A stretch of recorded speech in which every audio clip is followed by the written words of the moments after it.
Welcome back to the deep dive. Today, we're really immersing ourselves in a pretty challenging area of pharmacology, immunosuppressant drugs. Yeah, definitely high-stakes stuff. Absolutely.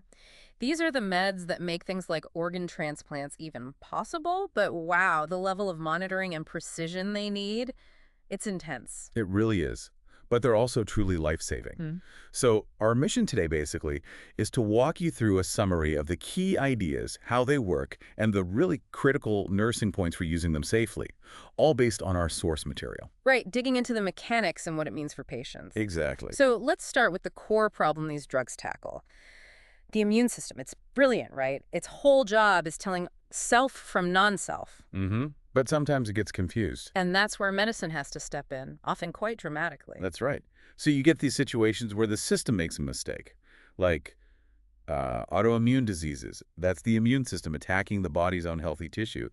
Think rheumatoid arthritis, psoriasis, that kind of thing. But the other big one, transplant rejection.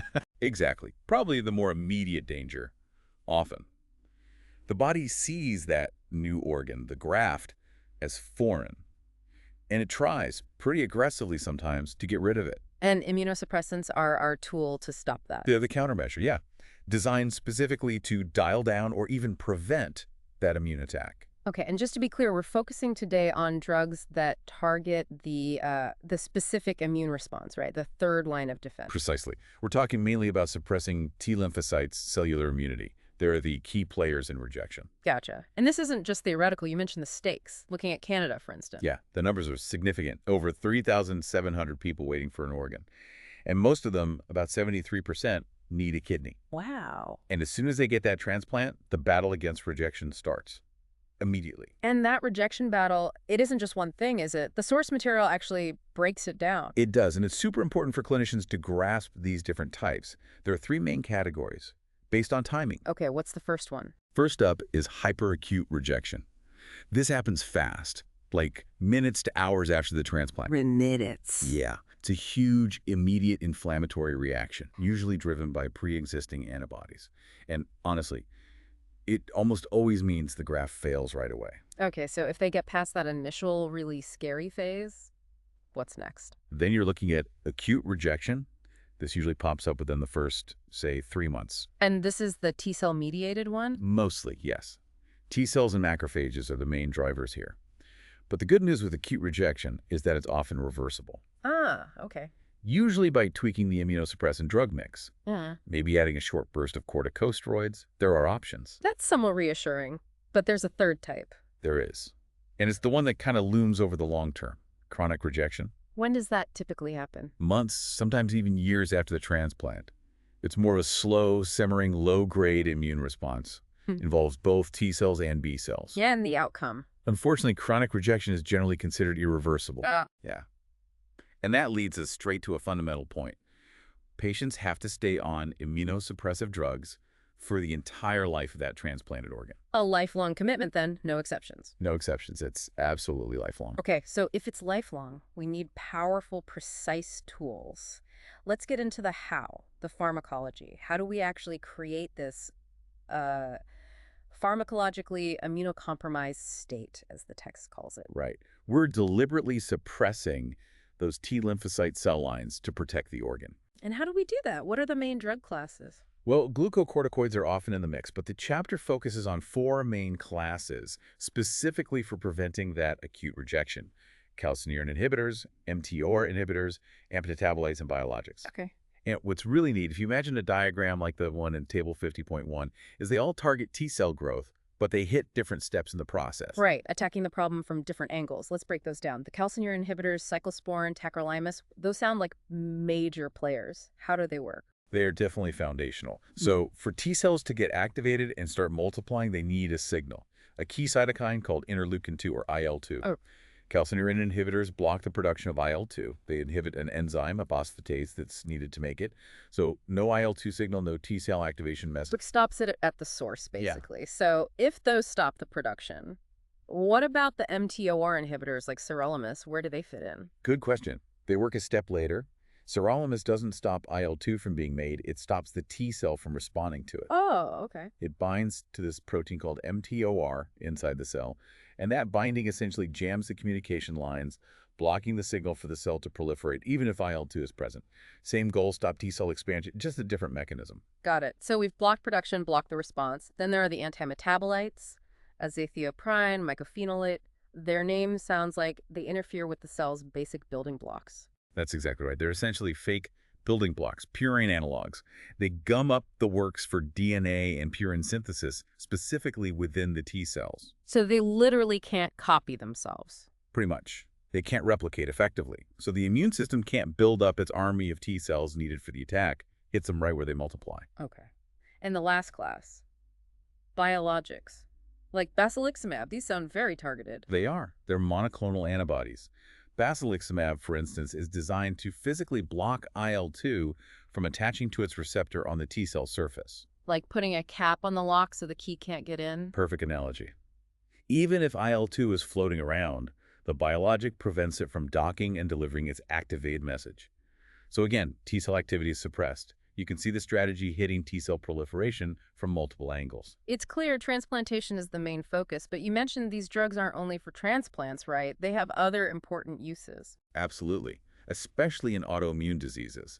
Cyclosporin, for instance, isn't just for preventing rejection. It's commonly used for severe rheumatoid arthritis and psoriasis too. And azathioprine. Also used pretty regularly for rheumatoid arthritis, often for long-term maintenance. Okay. And the text also points out a couple of drugs specifically for multiple sclerosis, MS. Yes, specifically for the relapsing-remitting type of MS, or RRMS. 2 drugs are mentioned for reducing relapse frequency: What ones are those? fingolimod hydrochloride and glatiramer acetate. How do they work in MS? Similar? Fingolimod works by basically trapping lymphocytes in lymph nodes, so fewer of them are circulating and getting into the central nervous system to cause trouble. Okay. And the other one, glatiramer. Glatiramer acetate is, well, a bit more mysterious. Its exact mechanism isn't fully known. Really? Yeah, but the thinking is it somehow modifies the immune processes that are driving the MS symptoms. It's a more specialized tool for a complex disease. Fascinating. Okay, so we have these powerful drugs, multiple mechanisms, but now we need to talk about the flip side, the clinical reality. You said these have narrow therapeutic windows. Incredibly narrow. That's probably the defining challenge with this whole class of drugs. The margin for error is tiny. And what are the big risks that come with that? Well, the major universal risk, because you're intentionally suppressing the immune system, is infection. Specifically, opportunistic infections, things that wouldn't normally make a healthy person sick. Right. And there's also an increased risk of certain cancers, especially skin cancer. That's why strict sun protection is vital and absolutely critical. Patients must avoid live vaccines. Their suppressed immune system can't handle them. Okay, so infection and cancer are the big umbrella risks. Are there toxicities specific to certain drugs we need to watch out for? Definitely. Top of the list probably is nephrotoxicity, kidney damage. Which drugs cause that? Cyclosporin and tacrolimus are the main culprits there. That's why monitoring kidney function, BUN and creatinine levels right from the start and continuously is absolutely non-negotiable. Makes sense. What else? Another significant one is post-transplant diabetes mellitus, developing diabetes after the transplant. Also linked to specific drugs. Yes, particularly cyclosporin, tacrolimus, and also corticosteroids, which are often used alongside them. And I remember reading about a very specific visible side effect with cyclosporin. Ah, yes. Gingival hyperplasia. Which is? Overgrowth of the gum tissue. Can be quite significant and uncomfortable. Requires careful oral assessment at checkups. Okay. And what about the biologics? Any unique risks there? With drugs like basiliximab, the big concern during infusion is cytokine release syndrome. That sounds serious. It is. It's a massive systemic inflammatory reaction, almost like anaphylaxis. It often means we have to pre-medicate the patient, maybe with corticosteroids, just to give the infusion safely. Wow. Okay, so universal risks, drug-specific toxicities. What about absolute don't use situations, contraindications? The main one, obviously, is a known allergy to the drug itself. Beyond that, it's more about relative contraindication situations where you have to weigh the risk very carefully. Like what? Things like an active, uncontrolled infection. Or if the patient already has severe kidney or liver failure. Poorly controlled high blood pressure can also be a relative contraindication.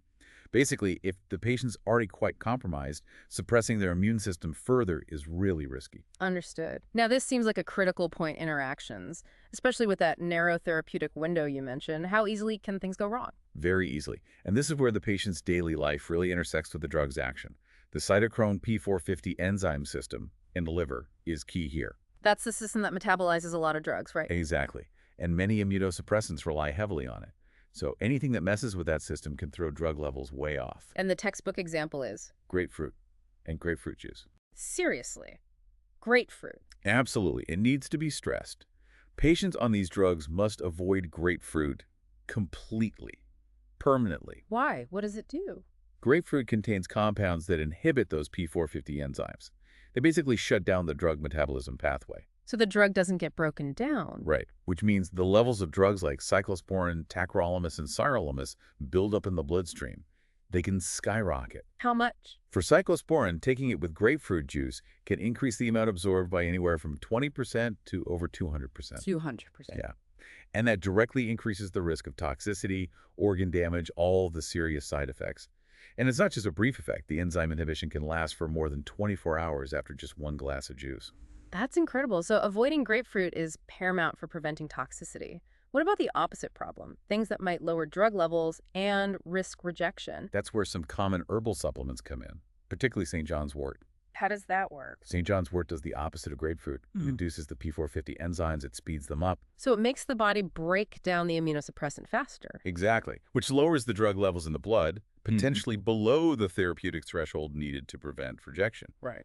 So boom, risk of organ rejection goes way up. It really is a constant balancing act. A tightrope walk, like you said, which leads us perfectly into the nursing process. Applying all this knowledge in practice, how do nurses manage this complexity day to day? It absolutely starts with thorough assessment. Baseline vitals, weight, those kidney and liver function tests, BUN, creatinine, LFTs. We talked about that standard. But it needs to be tailored, right? Absolutely. Drug-specific checks are crucial. If the patient's on azathioprine, you're watching white blood cell and platelet counts like a hawk because of the risk of leukopenia and thrombocytopenia. And for cyclosporin, you're checking blood pressure, yes, but also Looking in their mouth. yeah. Checking for that gingival hyperplasia. Right. And for IV infusions, especially biologics like basiliximab or even tacrolimus. Vigilance has to be immediate and high. You need resuscitation equipment right there, ready to go. The first 30 minutes of the infusion are critical, watching closely for any sign of allergic reaction, anaphylaxis, or that cytokine release syndrome. Okay, assessment is key. What about actually giving the meds? Implementation. Any golden rules? Well, generally, oral forms are preferred if possible. It helps keep the skin intact, which is an important defense line. And taking them with food often helps minimize stomach upset. But there are specific quirks for some drugs. Oh, definitely. Cyclosporin oral solution is a good example. It needs careful measuring. Has to be mixed in a glass container, not plastic with specific juices like apple or orange. Not grapefruit. Absolutely never grapefruit. And you don't refrigerate the mixture. Also, the syringe used for measuring shouldn't touch the juice, only the drug to prevent it sticking. Very specific handling. Okay. What about timing? Especially if patients are on multiple immunosuppressants. Critical point. If someone's on both sirolimus and cyclosporin, for instance, the sirolimus must be taken 4 hours after the cyclosporin dose, not together. So 4 hours. Okay. Any others? Oral tacrolimus is usually best on an empty stomach, and avoid styrofoam cups or containers with tacrolimus or sirolimus potential interactions there. Little details, but they matter. They really do. And finally, the part that lasts a lifetime, patient teaching. Making sure the patient understands how to manage this at home. What are the absolute must-knows? Infection prevention is number one. Teach them to avoid crowds, especially during flu season. Report any fever right away, especially if it hits 38 degrees Celsius. What else should they report? Any potential signs of rejection, things like flu-like symptoms, feeling generally unwell, weight gain, less urine output, or specific pain or tenderness over the transplanted organ area. And it's more than just watching for symptoms, isn't it? Oh, yeah. Lifelong commitment means lifestyle adjustments. They absolutely must use effective contraception during therapy and for usually about 12 weeks after stopping. because these drugs can harm a developing fetus. Good point. And given the seriousness, wearing medical alert jewelry is strongly recommended, stating they have a transplant and are on immunosuppressants.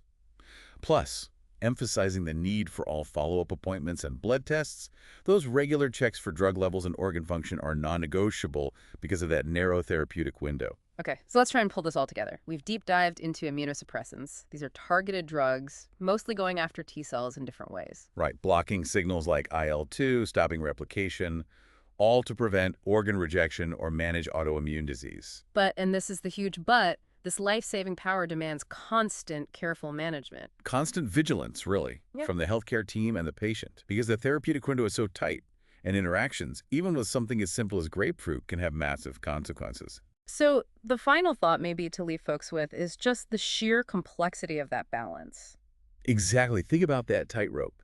Every single day, the patient and their team are walking this fine line between preventing rejection, which could destroy the graft, and preventing infections, which could be fatal because the immune system is suppressed. It's an incredible balancing act. High-stakes medicine, truly. It really is a delicate balance indeed.